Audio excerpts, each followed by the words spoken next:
So, as we know, the diddler will not testify at his trial.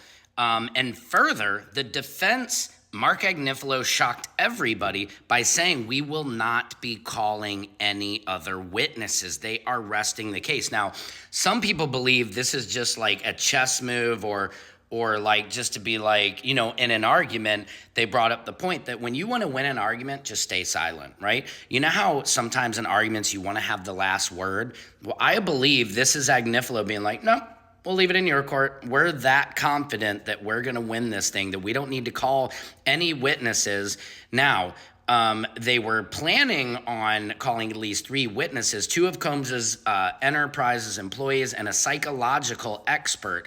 Now, in court the other day, they were just playing text messages.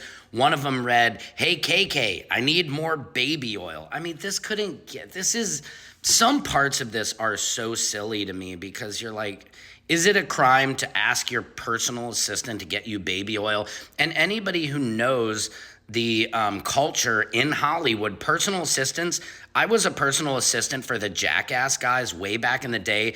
And it wasn't for them. It was for a British magazine that was in town reporting on them. They literally sent me a list. I kept it from years ago. They wanted like pink Nikes. They wanted a Hollywood Reporter magazine. This woman wanted a pair of socks from CVS. She wanted me to then go to Rodeo Drive and buy her a belt, all within like an hour.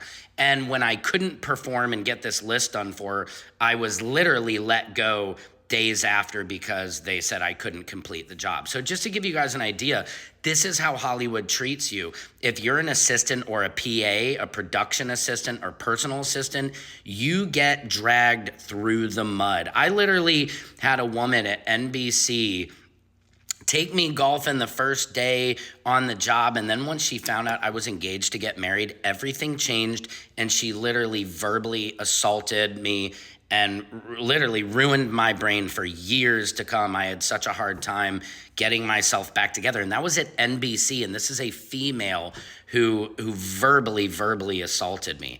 Now, back to the diddler, because I'm digressulating again. So the diddler is not going to call a witness.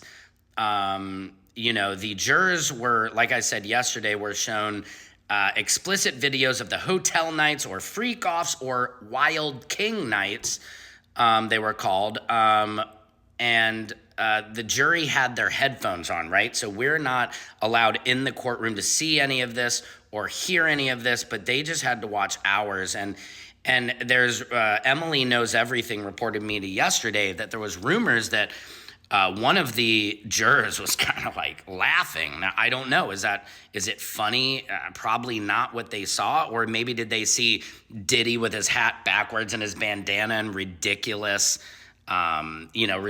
disguise, to which, if you guys remember, Daniel Phillips famously, Diddy would not show his face to him. And he just asked Diddy, who he didn't know he was, say, "Hey, what do you do?" And Diddy said, "I'm in the import-export business." How ironically that he said that. People are expecting that we could rest either today or tomorrow and that this court case could be done. But a lot of my peeps are telling me the verdict will not be that quick, will not be this week, that we're hoping it will be beginning of July, where we will get this verdict. And I will be in that courtroom. A lot of people are saying how much the line sitter fees will go up. I'm probably going to have to bring a tent and camp out literally to get inside that courtroom for you guys to be there for what they're calling the verdict of the century, okay? Maybe not the century because OJ might have been bigger, but it's live from the Diddy Dome. It's going to get crazy. Let me know what you guys think in these here commentaries. Subscribe to my YT and buy my merch, link in bio. Love you guys. Secret Service Sam out. Samson for president of TikTok.